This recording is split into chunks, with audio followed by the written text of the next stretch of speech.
Eliot is the managing director at the University of Michigan Ross School of Business, previously professor of business administration and arts and humanities at Minerva Schools, and a professor of business and arts at NYU, where he co-founded the program on creativity plus innovation. He also founded and served as the inaugural director for the Chinese University of Hong Kong Center for Innovation Design and Entrepreneurship with the city of Shenzhen.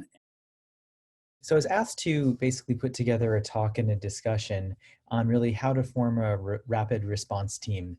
This is something due to my role at the University of Michigan that I've gotten to be part of leading and being part of many of the different sort of rapid response teams that we've needed to deploy across the University of Michigan.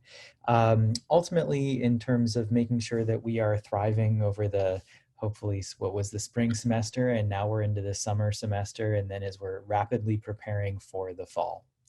And so the key point that I want to make is a point that I make in classes that I teach on organizational design, is really that strategy drives structure. And so I think that one of the sort of starting things off, I want to talk a little bit about strategy and the sort of importance of strategy, and then how we can use that to basically drive structure and ultimately drive decision-making processes at moments that are challenging, at moments of crisis. And so I want to start off with ultimately one part of the sort of strategy for being a member of the University of Michigan Ross community is really what I would call basically our performance management system. And it's ultimately in 4 different parts. And so these 4 different parts are: the first one is be an owner. The second one is connect and collaborate. The third one is do great things. And then the fourth one is learn and grow. And so as we were needing to transition to the sort of going into operating in new and unknown territory, where everybody was in the school was needing to take on essentially different roles, and in addition to the roles that they were part of, we were able to frame the conversation still through this, what we call the Ross way, through this performance management system. And looking at these are just different opportunities for people to ultimately be an owner, connect and collaborate, do great things, and learn and grow. The second part of the strategy I wanted to talk about was just a little bit of our digital education strategy at large at the Ross School of Business. So we were fortunate that this past fall, we launched a new online MBA, and that we had done a lot of thinking about really what does online education mean to the Ross School? How is it similar? How is it different? And what approach do we want to take? And we distilled that strategy down to 3 different points that were really important, we felt, to the Ross School, regardless of the modality. And so first of all, the first sort of principle, or the first element of that strategy, was really active learning. So we wanted to make sure that all of the activities that are happening just at Ross, we really don't want to have passive consumption of materials. We want to make sure that students are active and engaged when they're acquiring knowledge when they're acquiring knowledge in their courses. Another part of it is social. So when you talk to business school students, one of always the top things that's coming out is what's most important from your time. What are you taking away? What did you ultimately get out of your education? So much of it is about the networks. So much of it is about the social experience and the social learning that happened, the peer-to-peer learning that's happening. So we really wanted to make sure that we were focusing on that, and that we were fostering social learning in the online space. And then the final element was experiential.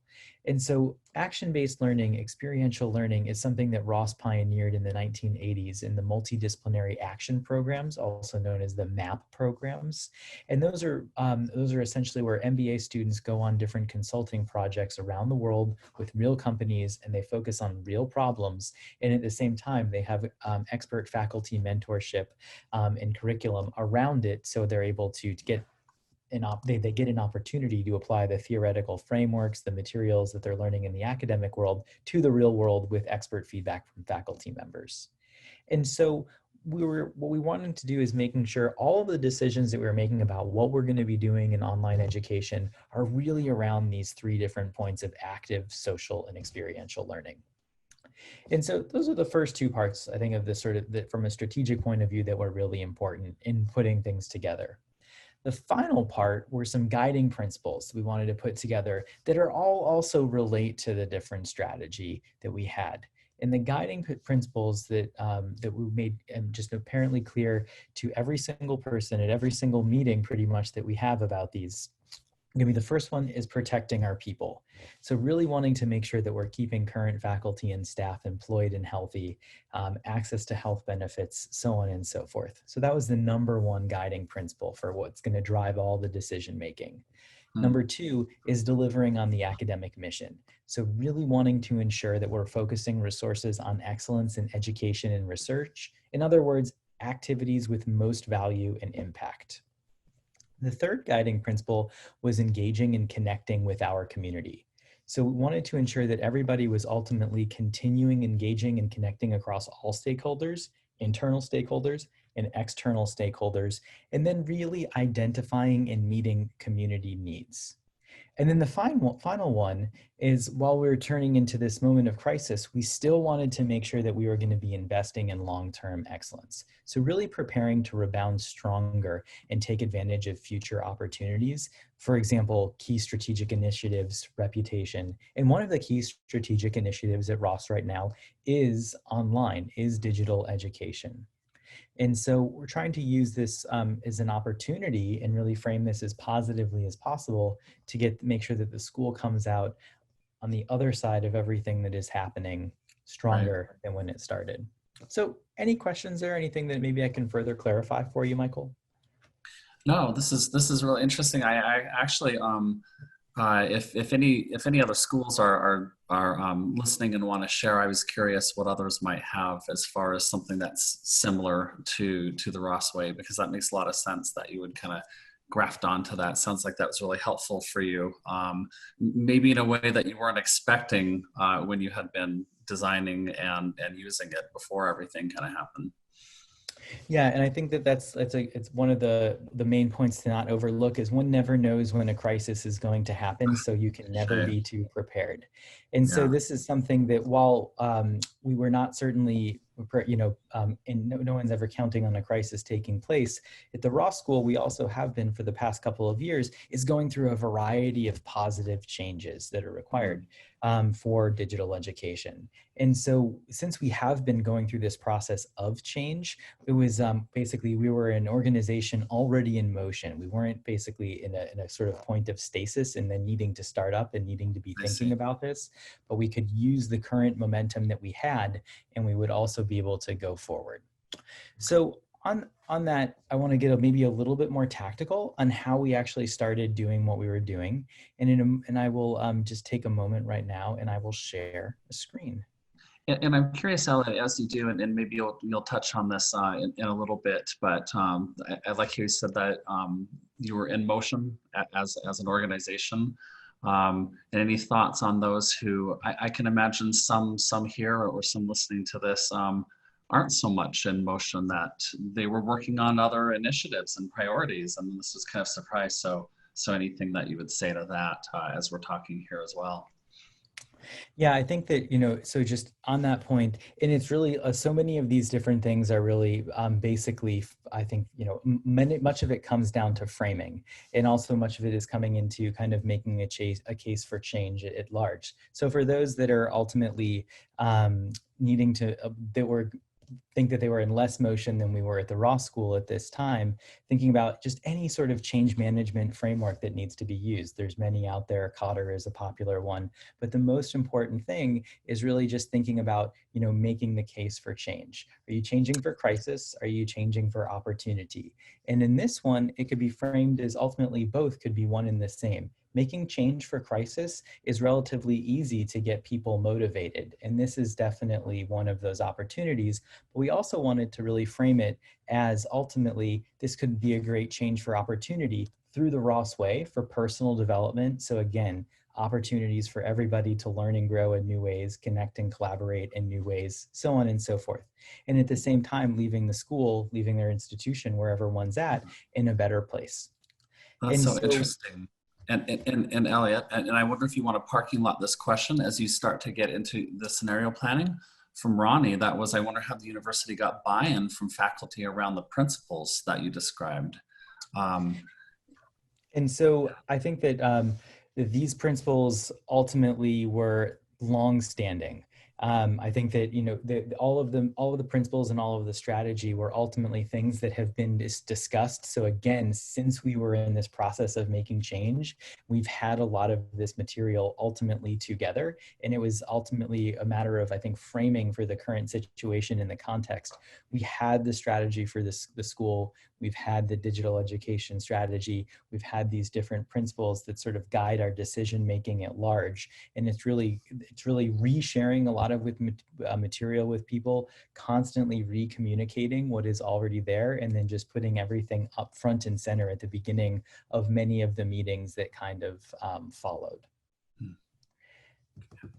And so one of the first things, going as tactically as possible as can, is just I'm sharing the actual sort of document that we used for scenario planning and putting things forward that I'm happy to share with anybody on this call. That would be ultimately coming up with, like, what's the target that we need to hit? What do we ultimately need to be doing? There's probably a very well-read article on from 15 different scenarios for the fall for higher education. And planning for 15 things from our point of view was utterly impossible. We're a rather large university and a large school within a large university. And so that would just completely absorbed all possible time and exhausted everybody.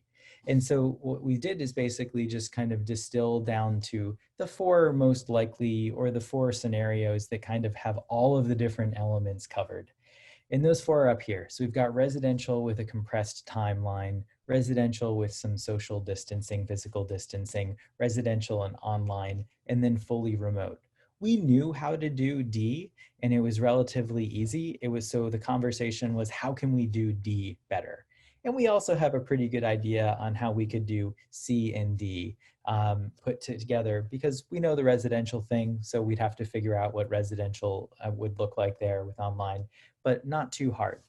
Residential with a compressed timeline. It's just like, again, needing to figure out how we're going to get materials in, but ultimately finishing the fall term before Thanksgiving. Not rocket science. But B, the sort of residential with distancing, and then with students in hybrid class scenarios, that's really the sort of hardest one. And so as opposed to figuring out the easier ones first, really trying to tackle the hardest one first is basically where we have ultimately put the majority of our effort. And then from that, planned out what we're going to be doing for those in those other scenarios. So we are well prepared. And so we broke things down into 2 phases. And I think what's really important is you could talk about how long a piece of string is for pretty much ever in all of these different scenarios. What we did is we made things incredibly time bound from a period of a phase. So we set a 3-week period for in phase 1, we will discuss. And then for a week, we will be doing presenting out to all of the different groups. Then we will be going into phase 2, and then 3 weeks in phase 2. And then we'll be presenting out for a week. And then by the beginning of July, we're hoping that we're going to have ultimately a decision on what we are doing for the fall. And so I can talk about phase 1 pretty specifically because we have just ended and we're now going into the specifics of phase 2. So ultimately what we did with... wanted to add a comment from Mary. Heard about the classes being completed in November. This is just like MSU. So just so you know, there was a comment there. Great. Yeah. Thank you so much, Michael. And so going into all of the different sort of tactical areas and forming up things. So I think one of the things as a rapid response team is actually it's many different teams that we've ultimately come up to put together that are all sharing information in real time with each other. And so we have all of these different teams. And as we've talked about earlier, what's the first thing that we were thinking about would be the hardest? It was going to be actually, how on earth are we going to schedule these different things? So we've ultimately made it so that basically for 2 periods a day, kind of like from 8 to 9 a.m. and then from 3 to 4 p.m., those are going to be the times where these different action teams are meeting. And so this way, you're ultimately just taking out the 2 hours from a normal workday. And so you have the rest of a normal workday to basically do what you need to do. Everybody still has their regular jobs, so on and so forth.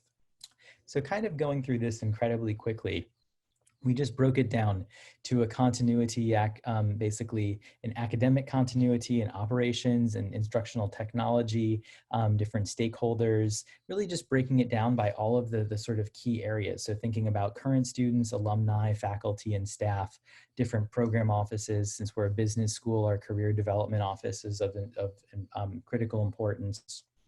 Also the registrar, human resources, and then all of the different academic areas would then go into phase 2 with much more detail. So we have many different types of centers and institutes at Rost, and then many different offices that are going to be responsible for a variety of reporting out in the second phase. You can sort of see at a pretty high level of the areas to evaluate, because we want to make sure that every single group is just basically staying within their lanes and that we don't have two groups repeating efforts. And then we Right. have regular share outs twice a week, and all of the information are ultimately pointing in this doc. You can see I've removed the people's actual names and contact information, but everybody has information access to these shared docs inside of Ross, and we know where we're able to get the appropriate information of basically in time. And so one of the things to kind of focus on is like seeing how ultimately specific that some of the different groups. So for example, one of them has a very clear yet complex charge, which is just examining a collection of potential fall semester teaching scenarios and determine for each, one, what technology would be required. This is kind of the tools piece of things. Two, how faculty will be trained to use it. That's really the training piece. And then three, how will faculty be supported when they use it? That's the support piece. And so by breaking everything down and then breaking things down like that and saying, how is this going to be for the fully residential experience, residential and online, residential with distancing, and then fully remote experience. So this is kind of taking this approach of breaking things down and getting incredibly tactical very early on. We were able to ultimately, kind of isolate, plan, propose, so on and so forth, and keep on going. And I think one other important tactic that I just want to share of just kind of good meeting principles that we've used, I think, quite effectively to make sure that everybody is just constantly sharing is just this really simple, like, what are sharing out at pretty much every single meeting? What are the 2 or 3 things that are keeping you up at night? What are the 2 or 3 most important things that we need to get right? And what are the most essential resources that we need to be successful, regardless of the scenario that emerges? And it's through this, I think, radically transparent sharing that we ultimately have come up with a great rapport amongst the teams that are working on things, that everybody knows where everybody's heads are. Because if I'm focusing on X and another person is focusing on Y, and we both need to be focusing on Z, then it becomes immediately clear when we're sharing what we're most concerned about. So I think at a really high level, that's the approach that we've taken to kind of drastically transform the day-to-day activities of pretty much all of the senior staff members, and then many of the sort of the people directly related with offering the educational experience, being most faculty and staff at the institution, have been parts in a variety of ways. And it's all been at the same time framed up in this way that they can be an owner, that they're able to connect and collaborate, they're able to do great things, and they're able to learn and grow. And I think that's been part of it, is realizing that this is not a sprint, this is definitely a marathon. And so people need to understand how this is all relevant for them, how this helps them at this, how this will help them on their journey and on their professional lives, and not basically be like chickens with heads cut off, kind of running all over the place, figuring out Right. what on earth are we going to be doing. So any questions or things that I might be able to answer, or different additional information to add? Be great to Yeah, hear. one question, and I just want to say that's just it's incredible. Thank you for the transparency and sharing your working document. I mean, that's just, I can imagine that's so helpful to some. And you did say you would share that out. Is that right? Or Yes, I've absolutely. So certainly shared out, Michael. You've got the link, so feel free to distribute and use as wished. okay, great. And we do have a few questions. Was there more that you wanted to add there, or did you want to take a few questions, Eliot? Yeah, I think it'd be great to take a few questions. So I see a couple of questions coming in, just reading one of the most recent one. So curious to know which group is most involved in the key decision-making processes, especially in the crisis mode. And so at Ross, we have a leadership team that basically, kind of represents all of the senior staff decisions. So I think that everything is ultimately shared out amongst that team, and that through in the sharing out process, if there are key decisions that need to be made, they are made by the dean.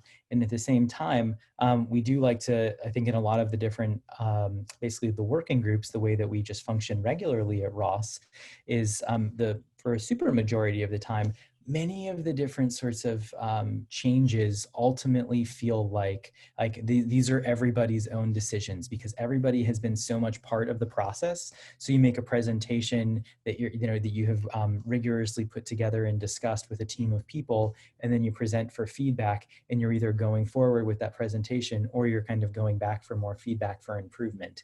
Yeah, And so there is much less of, you are going to be doing this because I told you so approach of leadership at Ross. It is right. much more of I think, a team effort, and everybody feels, at least from my point of view and experience, quite open and able to share and make the contributions to get the institution where it needs to go. And so that's just how I think decision making ultimately ends up happening. And when, like in any organization, when tiebreakers do need to be made, we do have a chief executive officer who is able to make those different calls. But most of the time, it is pushed back to the people to, come to a consensus that they believe is appropriate. And that's been, I think, working quite successfully as we're going forward right now. Note that we are also a school that is part of a larger university. And so much of the role that the different task forces that we have at Ross are to actually arm our dean with materials to discuss and debate on the behalf of the school in a much larger forum. And that's another sort of, so we are always operating within the sort of constraints that are given and planning for the scenarios that are given. And then we do our best to influence those constraints and scenarios to best serve our students, to best serve the faculty and staff. I see. Okay, yeah. And then there's a question from Elaine. How are you conveying information about structure of classes to students? So there are several student groups that are part of working with some members of the students of the senior staff at Ross. And so as opposed to just saying, these are the learning technologies that you're going to be using, these are the different, basically this is what's happening to you in the fall, is we're involving the students in the process as well. And so, we have experts that are making recommendations, but then they will be given to students to choose from. Since we have not yet reached any clarity as to what the fall will precisely look like yet, we're not there yet, because there's a lot more information still to take in, and a lot more things to ultimately process and determine ultimately the right path that we'll be taking in the fall. But students are very much part of this process. We've been discussing things along the lines of, how can we actually, for those students that are not going to be, no matter what, able to come to campus, how can we, if they would like to be taking things online, how can we make this more of their choice? And for the students that are able to come on campus, so maybe they would be able to do something along the lines of, share if they would like to take a class fully online, if they'd like to take a class in a hybrid scenario, if they'd like to take a class in a fully residential scenario. If we're able to offer that, it would be great. We're looking at ways of making it sort of much more of the student choice. Whereas we know that there will probably be students that no matter what, they want to take a course entirely online. It could be health reasons, or it could be other concerns. And so we want to make it we want to try to enable various paths that meet the students' needs. We haven't made that decision yet, but these are the types of scenarios that we're planning out, so we can make it as much of the student's choice to get them where they want to go, and provide them the opportunity to get there.